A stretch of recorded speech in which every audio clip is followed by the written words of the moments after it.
I learned to look at the world through the eyes and ears of elephants. Some people, other elephant people, have told me that I think I am an elephant. In some ways, perhaps they're right. Like Africa, the elephants take hold of your spirit. They can possess you and persuade you to look at the world in a different light. There's something so grand about the life of an elephant. Its great size, strength, and age.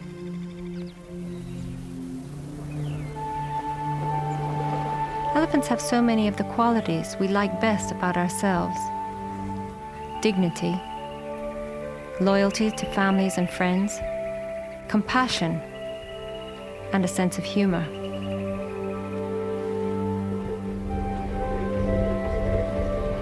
Biologist Joyce Poole has taken a journey without maps into the heart of the African elephant. She came to know elephants like family. She discovered biological forces no one had ever suspected, and elephant voices no human had ever heard. For years, Joyce fought for their survival, never imagining that one day she would face a terrible choice.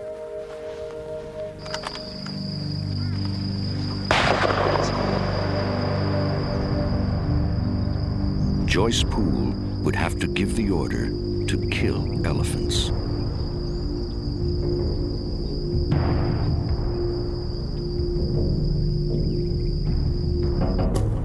This is the story of a woman who loved elephants in a world that had no room for them.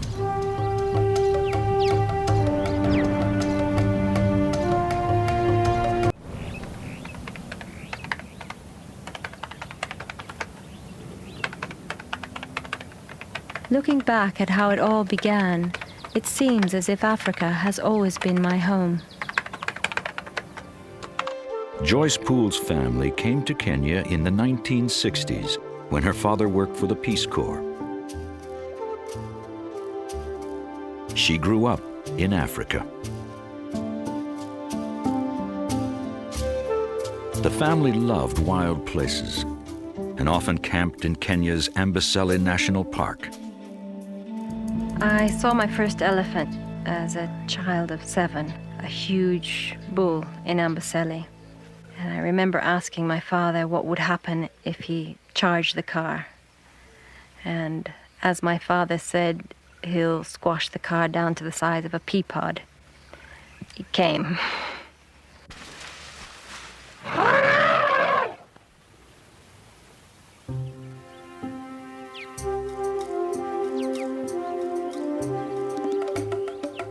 I remember a lot from Amboseli. It was one of our favorite places. But I remember most the elephants.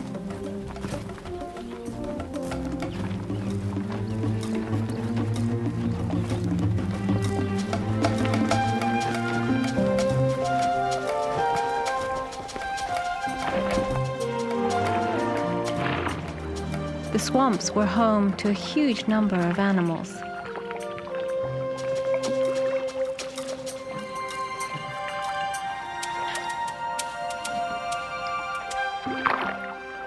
But it was always the elephants that captured my imagination.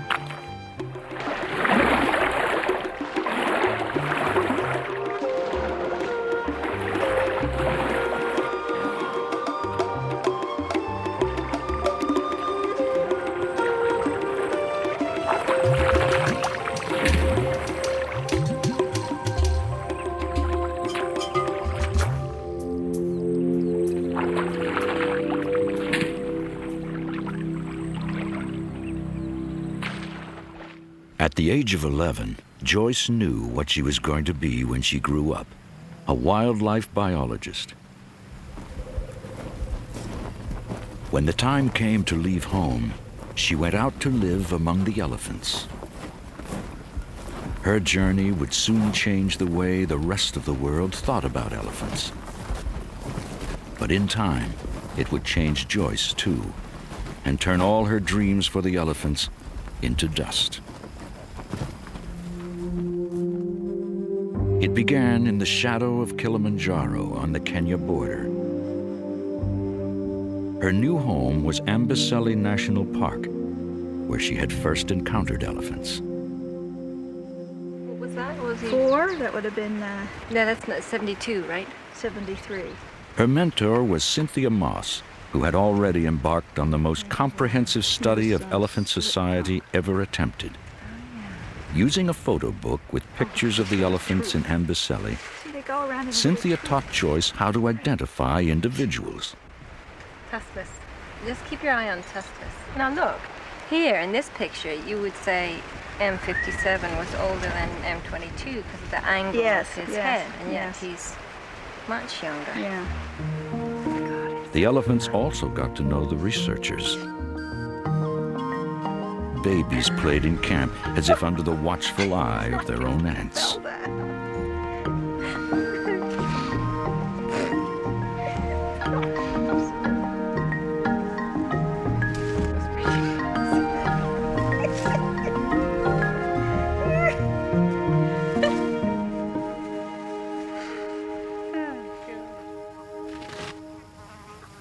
At first, all the elephants looked alike to me.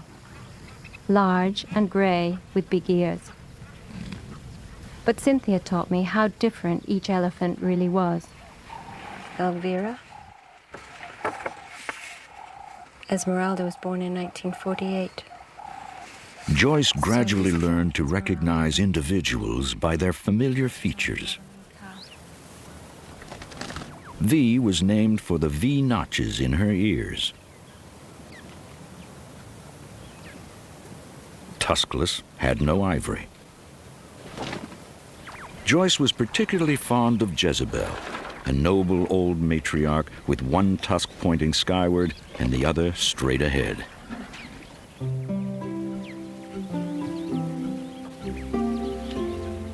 Each new arrival was given a name that identified it as part of a specific family group.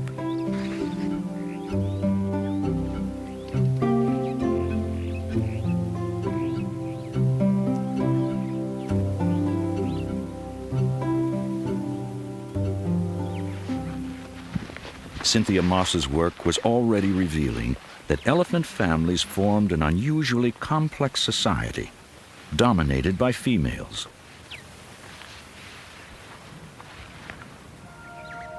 But the lives of the males were still uncharted territory. Males leave their families as teenagers and never again live in stable groups. Alone in her car, Joyce followed them. She was 19 years old and had no idea what she was getting into.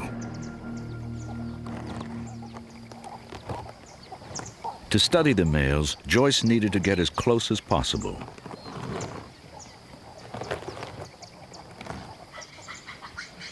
But the shadow of a bull elephant was a perilous place to be.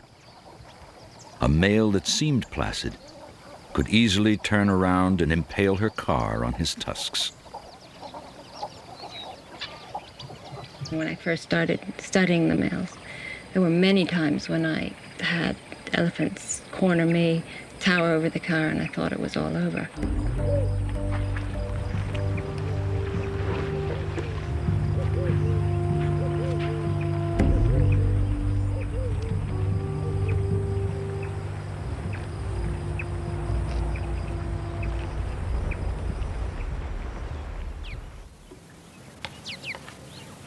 Showing who's boss is something male elephants do from the time they're youngsters.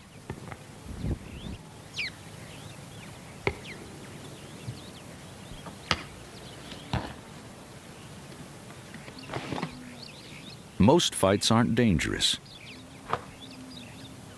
Size normally dictates rank, and every male already knows where he fits in the social hierarchy.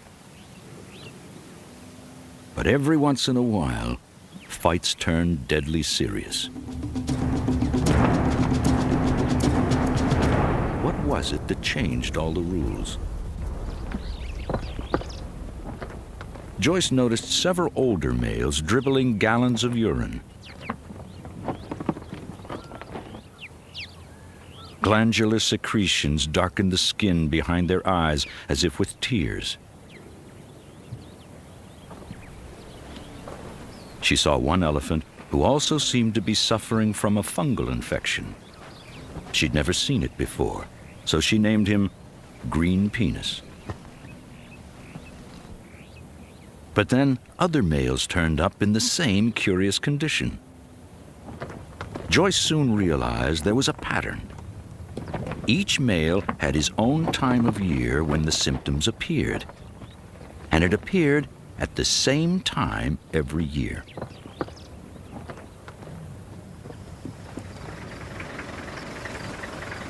In Asian elephants, these symptoms were already recognized as part of a male's sexual cycle. African elephants are a different species, and the experts all said they did not have such a cycle. It took long months of tracking and recording the behavior of individual males, but Joyce proved the experts wrong. At the age of 23, she had discovered a driving biological force that every other researcher had overlooked. It's called must. Must is a heightened sexual and aggressive period, or rut. And the word must actually comes from the Urdu, meaning intoxicated. Males start coming into must on average around 28, 29 years old. And their first must periods only last a day or two. With time, they last longer and longer, and by the time they're in their mid to late 40s, they're staying into must for 3-4 months at a time.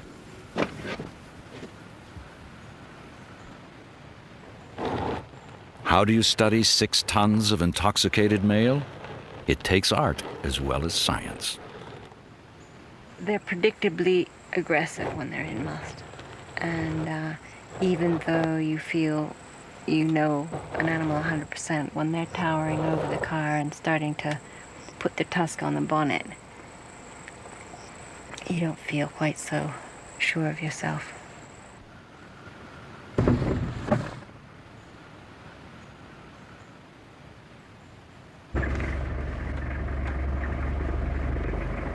But over time, the must males accepted her, and Joyce came to feel at ease with them. His name is Beach Ball because everything about him is round. His ears are round, his head is round, his tusks are round, his body is round, and his penis is round.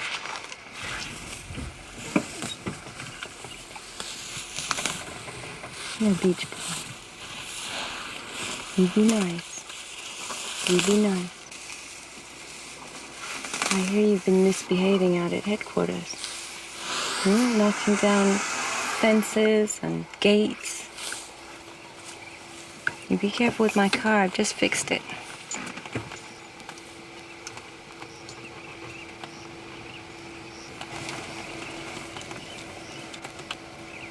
Each of the males used to have a sort of a ritualized way of greeting me. Agamemnon used to come and put his tusks up against the windshield and then throw his head back and forth over the top of the car here with his front legs up against the bumper. And Alfred always, put his trunk on the bonnet. And this one, he just, he likes to sort of press up against the side of the car. It's very sensual.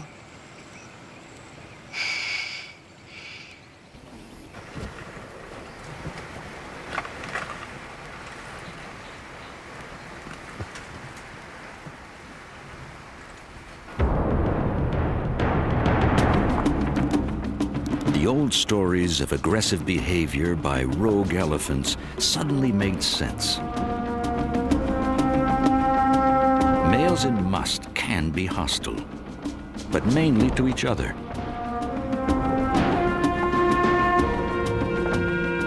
These fights, captured by Joyce on videotape, could end in injury or even death.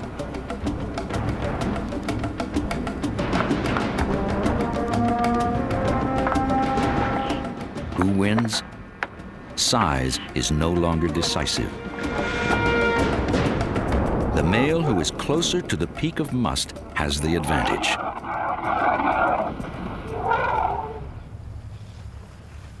What they are fighting for is the right to mate with a female at the height of her cycle.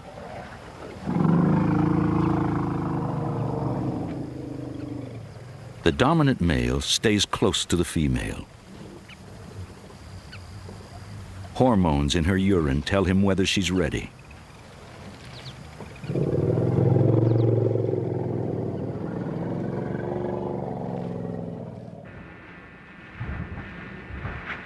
When the time is right, they mate frequently, while her family surrounds them.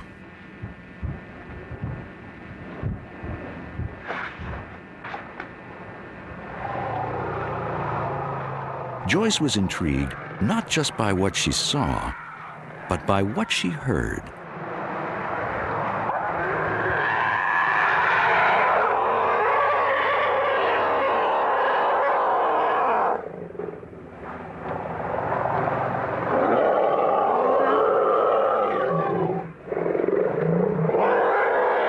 She dubbed it the mating pandemonium, a sound heard at no other time.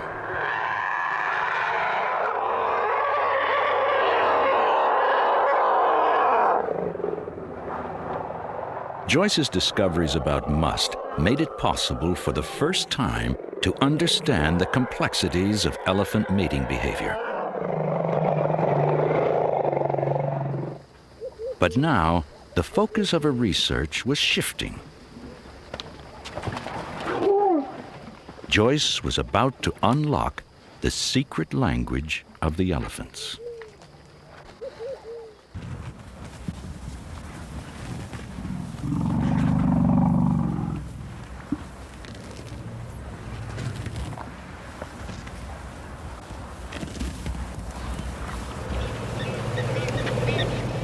The language of elephants was a complete enigma.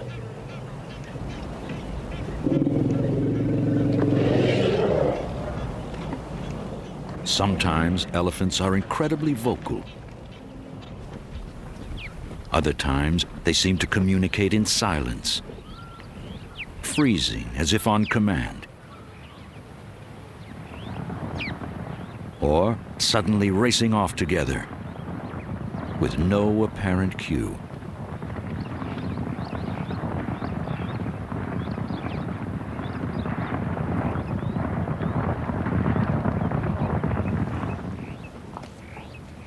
Even a charging musk male barely made a sound. I kept hearing a sound like, you know, if you take a thick piece of cardboard and you go whop, whop, whop with it.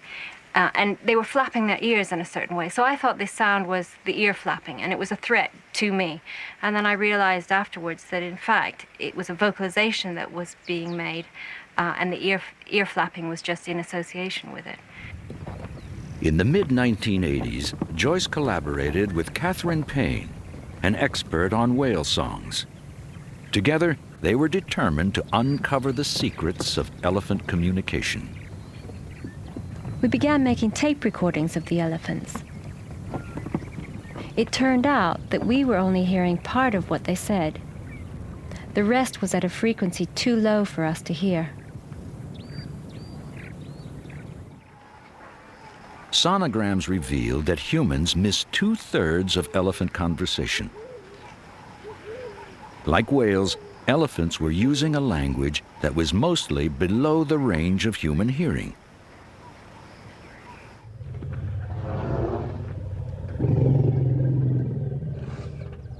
Joyce slowly learned to decipher the sounds she could hear. She came to understand 33 different vocalizations. Calls that meant, "Let's go," or "Attack." Or a baby saying, "Help, I'm scared."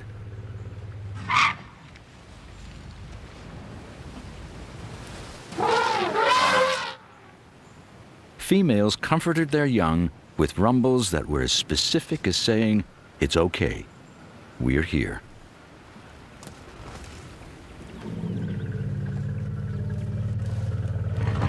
It was a radically new way to think about elephants.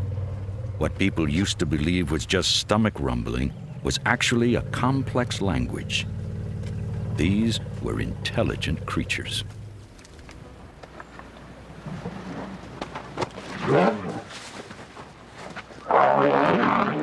Now that she knew what the elephants were saying, Joyce knew when to be afraid and when it was just play, even when to talk back.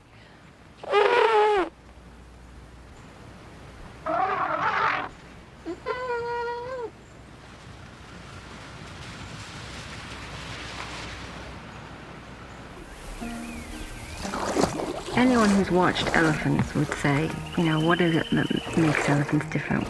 Why do you like elephants so much? They're so funny. Why are they funny? Well, they're not just funny to look at. They're funny acting. They're clowns. Not all of them. I mean, they got different personalities, but some are real clowns.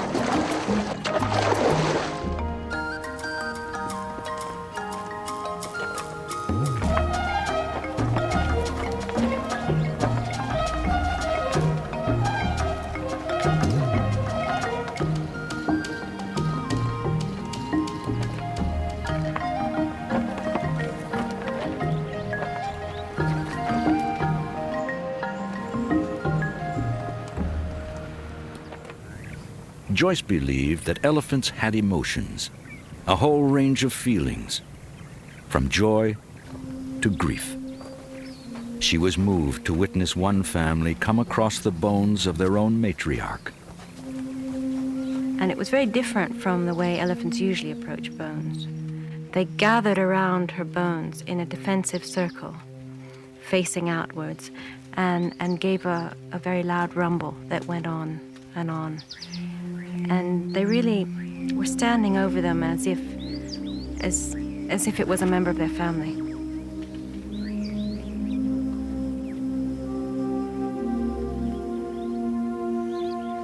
This whole just turning the bones over ever so slowly and gently, and, you know, feeling every little crevice.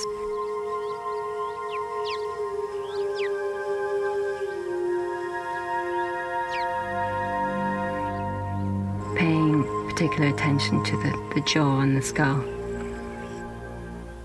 And then, you know, backing around and touching with the hind feet.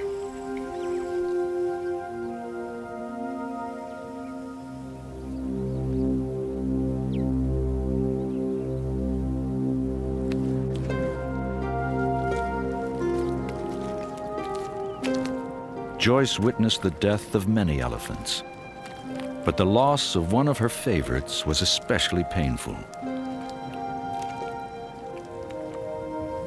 It was the elderly matriarch, Jezebel.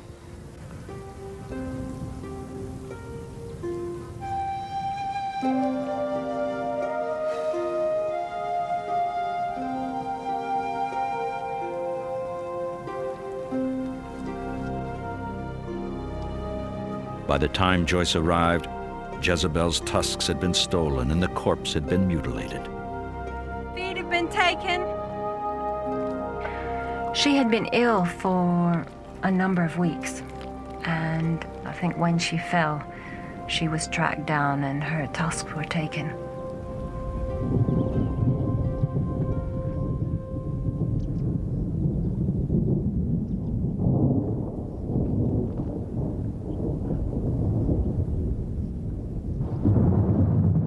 The 1980s were ominous times for elephants.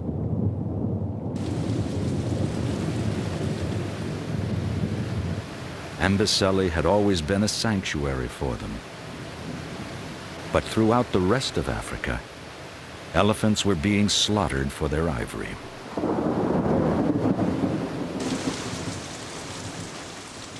I just found it devastating that the more I was learning about these incredible animals, the faster they were being slaughtered. And I just found that I had to try and get out there and do something about it. The world was at war with elephants. For Joyce Poole, it was time to join the battle to save them.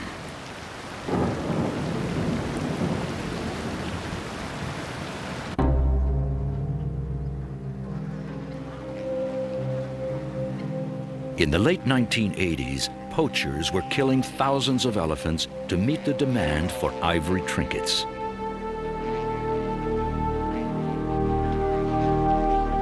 They targeted the males for their heavier tusks and hacked the ivory from their faces with machetes.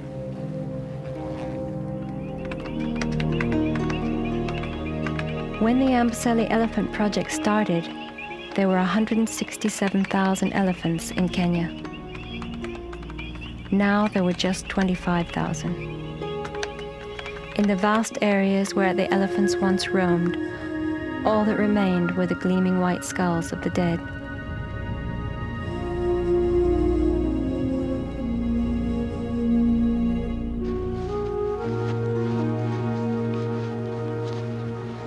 The social structure of the elephants was on the brink of collapse. Almost all the breeding males were gone, and many family units consisted entirely of orphans.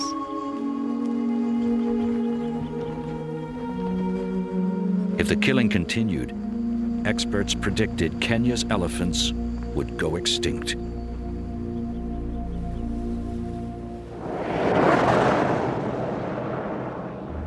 To save the country's wildlife, the government turned to Richard Leakey, a third-generation Kenyan who was already famous as a paleontologist. I am going to do my level best to eliminate the elephant poachers. In 1989, Leakey took over Kenya's Wildlife Service and immediately declared war on the poachers. He got off to a bold and controversial start. It would be my hope that in the coming weeks, the press will not ask for permission to film dead elephants, but will have an opportunity to film dead poachers.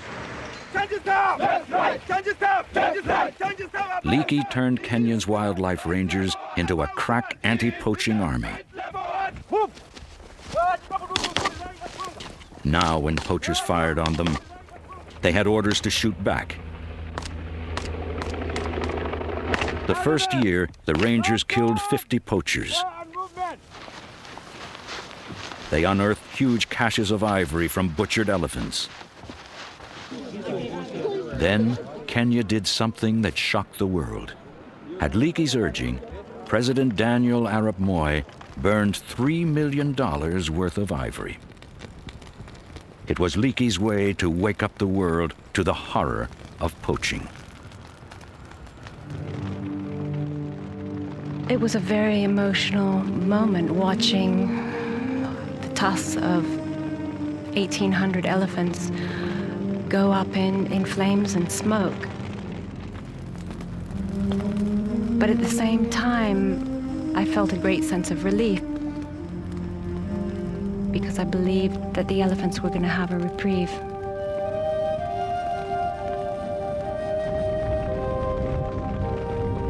A few months later, the nations of the world banned all trade in ivory, with dramatic results.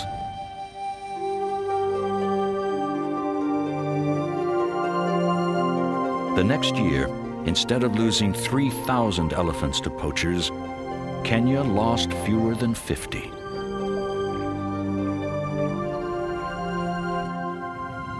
But like any war-ravaged society, the elephants would need decades to recover. They weren't going to get that time.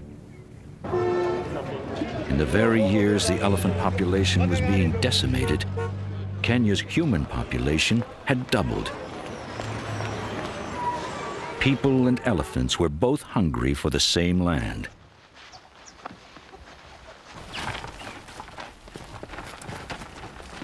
To deal with the inevitable conflict, Richard Leakey needed someone who understood elephants. He asked Joyce Poole to run the National Elephant Program.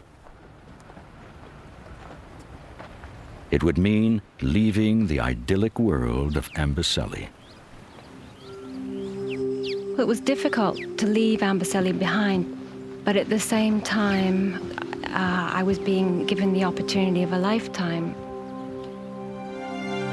I'd had been so privileged to spend so many years with elephants, to have learned so much. I felt a sense of almost of obligation, of giving them something in return, and I felt that with the knowledge I had, that perhaps I could make a difference.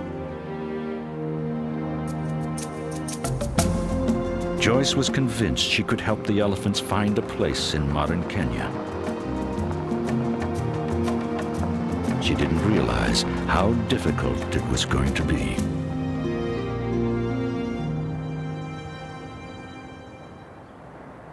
Joyce Poole had now entered the very heart of the conflict over elephants. At Kenya Wildlife Service, she recruited a team of committed young Kenyans. They were eager to develop new programs that would help people and elephants live together. One of the first tasks that I had at Kenya Wildlife Service was to survey the country and find out how many elephants we had left.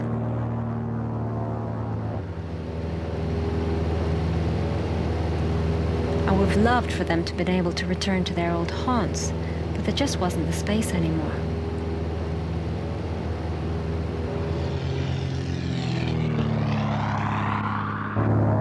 I began to have this horrible vision of a future world where almost all of the land would be taken up by people, and the only space left for elephants would be inside a few national parks.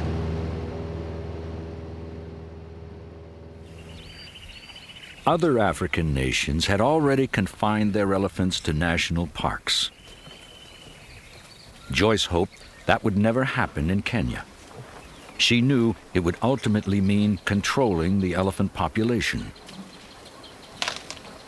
Elephants need space. An adult eats 300 pounds of vegetation a day.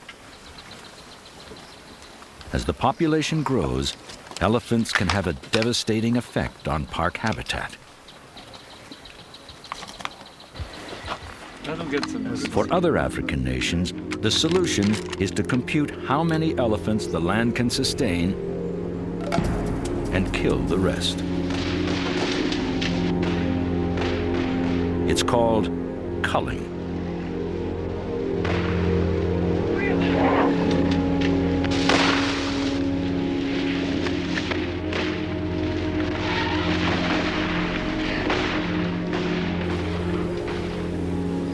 I think culling is totally unethical. I think it's barbaric. I suppose I imagine it like taking a group of humans and just deciding we're going to take out this family or we're going to take out that family.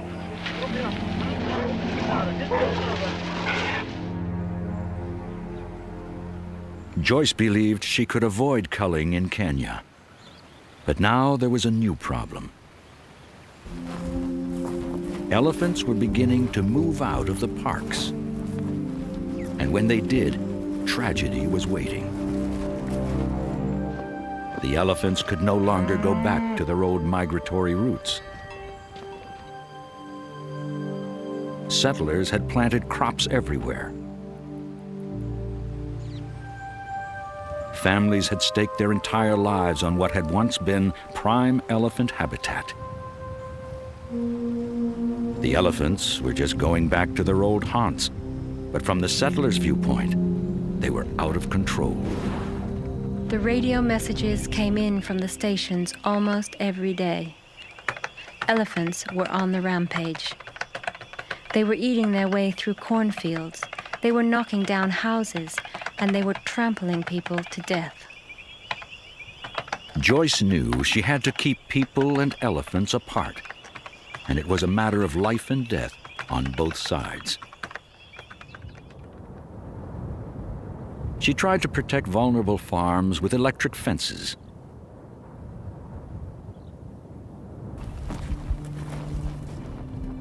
But the elephants learned to short-circuit the fences.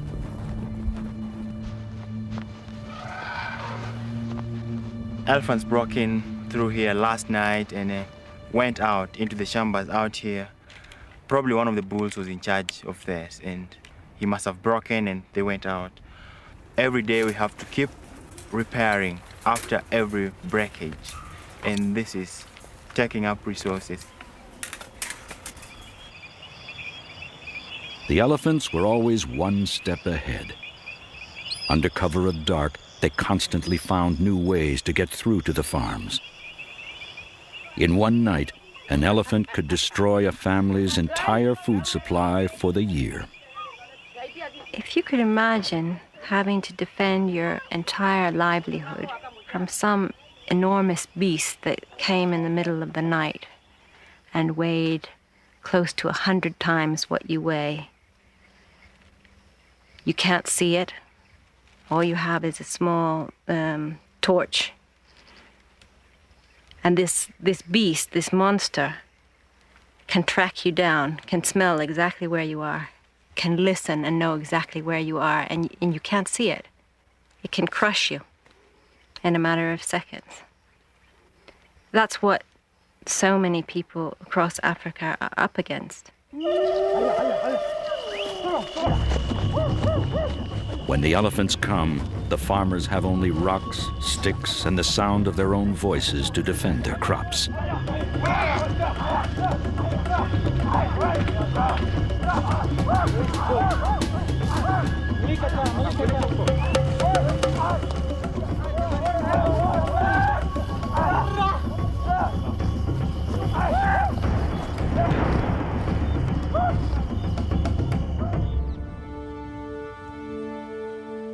In the morning, at least one family faces famine.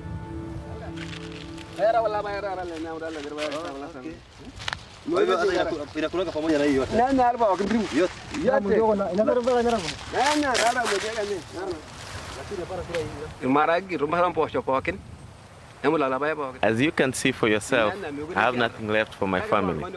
All the crops were destroyed by the elephant. The beans, the corn, the tomatoes, everything's gone. The children will sit and keep quiet. They have nothing to eat. They'll just sit quietly.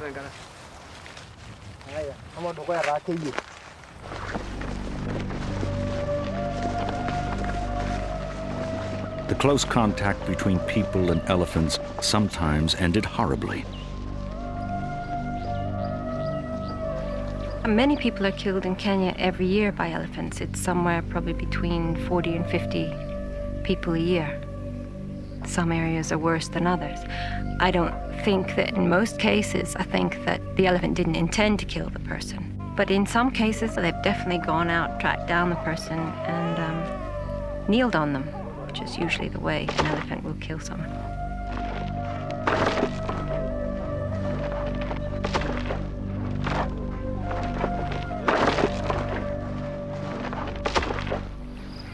The most effective way to control problem elephants was to shoot them, but local wildlife wardens lacked the equipment and training to do it properly. Many of the elephants that were being shot were the wrong ones. That it wasn't the elephant that had killed Mrs. So-and-so, that it wasn't the elephant that had gone into the shamba and destroyed it. The elephants that were being shot were taking hours to die. It just wasn't right. Joyce had to face a painful reality. She'd come of age learning how elephants live, and she accepted the need for some to die. But now, she was going to have to give the order. I realized that elephants were going to have to be shot, that we couldn't allow elephants to go rampaging through people's farms and killing people. But if we had to kill elephants, I wanted to make sure that we at least killed the right elephants, the ones that were doing the damage. In 1992, Joyce established a special team and sent them into military training to become marksmen. Their job was to kill problem elephants, but to do it humanely. I think the question isn't how can we justify shooting elephants. I think the question is how can we justify not shooting them. I mean, when you've spent the night out in a maize field with people who are just having their whole livelihood destroyed right there and then, you know, there is no other alternative. Now, when villages suffered repeated attacks, Joyce sent her control team. They watched by night till the elephants came. We're going to wait for the elephant. They'll be coming in probably in an hour or two. We'll wait for them here. As soon as we hear them coming in, cutting into the maize, we'll cut into the maize above them and come around and try and get in front of them. We'll try, so if we can get them coming towards us, we can then pick out the ringleader and we'll shoot him. We've got to shoot one out of the herd to stop them from doing this. There's no other way we can stop them.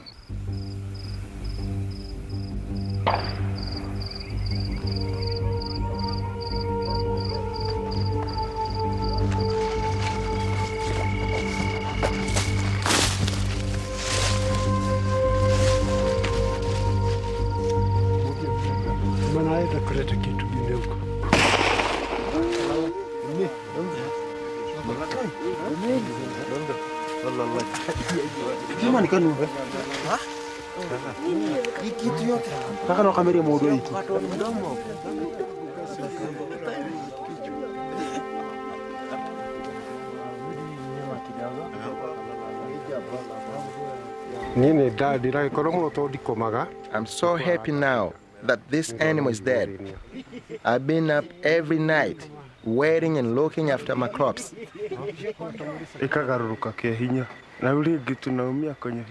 The elephants have been bothering us for the last 5 years and destroying our crops. Some of the farmers actually have not harvested anything from their fields.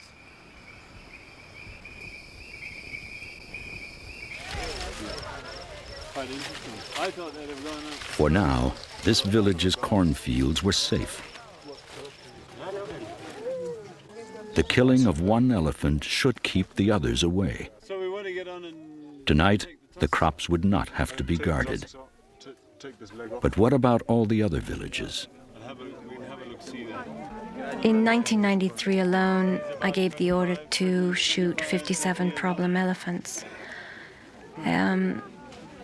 Each decision was difficult, but I knew it was the right thing to do.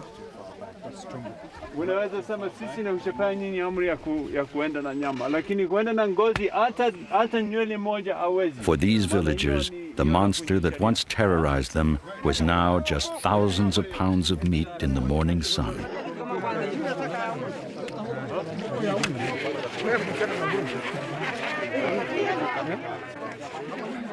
Today, it would feed their families.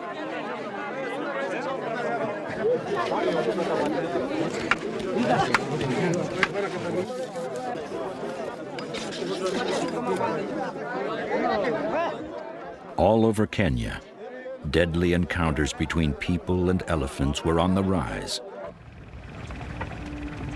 Joyce Poole and Richard Leakey were under constant pressure to kill more elephants. I realized my worst fears were probably going to come true someday. Kenya was going to have to eliminate most of the elephants outside the parks. We would have to confine the rest behind fences, as other African nations had done. If elephants had to be confined to parks, Joyce wanted to find a humane way to control their numbers. She and her team had a daring new idea. They were going to test a form of elephant birth control.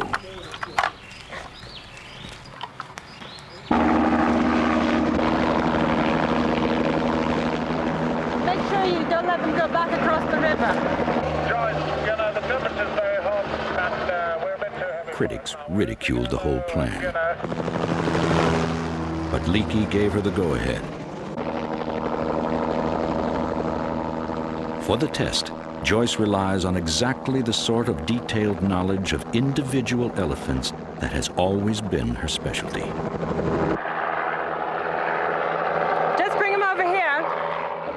They are looking for a female who already has a baby, so they can be certain she's not pregnant. Are you sure that group had 21 individuals?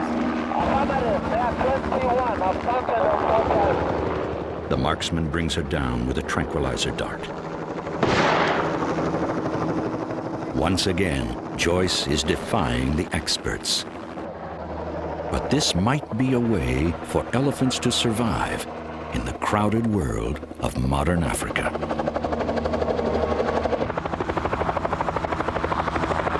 Once the elephant is down, Joyce and her team have only 20 minutes to do their work.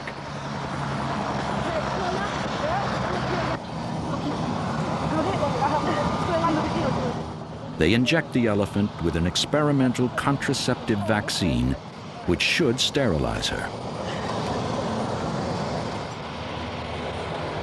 Then they strap on a radio collar to track her progress.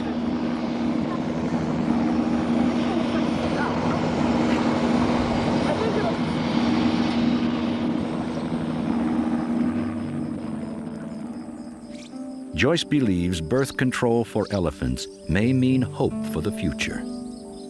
But it will take years to prove that the contraceptive works.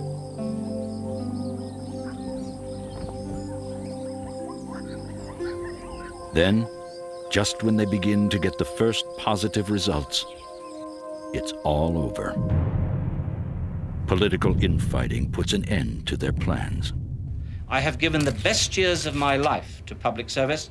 In March 1994, his enemies forced Richard Leakey out of office. And the stress and the pain of being vilified by senior politicians and others is more than I think is good for my health.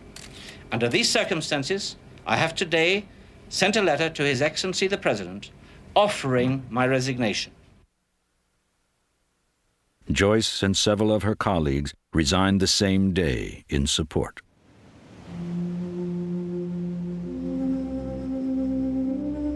What was so devastating about it was that KWS had had such successes, and my own program, we had built up such an extraordinary team, and we had really done so much, and I feel that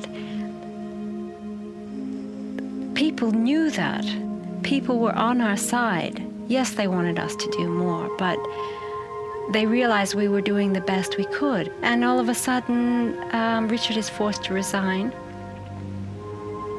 And everything is just left in limbo.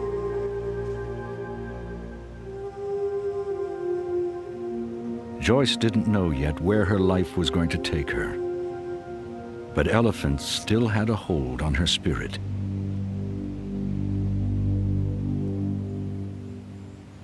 She went back to visit Amboseli. She now had a daughter named Selingay. Joyce wanted to introduce her child to her old friends.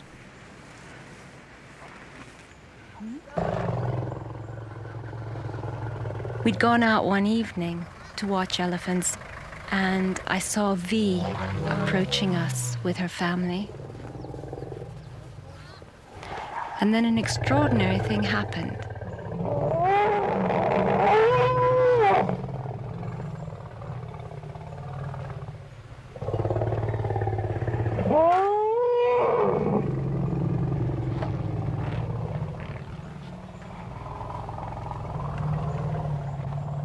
It wasn't just any rumble, it was a greeting rumble.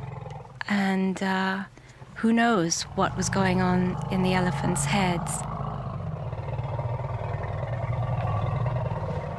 I could only guess that they had remembered me, and they were welcoming us back to Amboseli.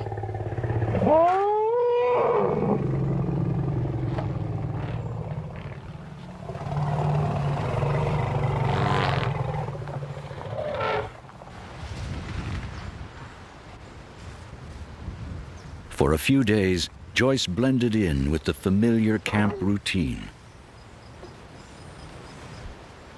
Okay, so what I need to do really is... Her old colleagues were still pursuing their research. What did she print? Can she print this out down here?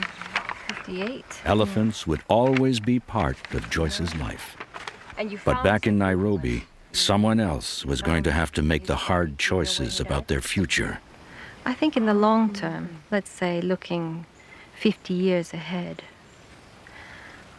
that elephants and people will not be able to coexist, that elephants will be confined to national parks, many of them with barriers around them.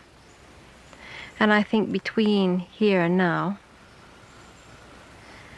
it's going to be a very painful process to get where we're going. And that there'll be a lot of suffering on both sides. To save what she loved most in the wild, she had fenced it in, controlled it, even killed it. And it hadn't been enough. I think that the dreams I had or even have for elephants can never be. There's not enough space anymore. And what space there is put aside for people. I think all we can do is look at each situation and do our best to protect what can be protected, look for solutions for the conflict, and where we can't do anything, we just let it go. It can't all be saved. It can't.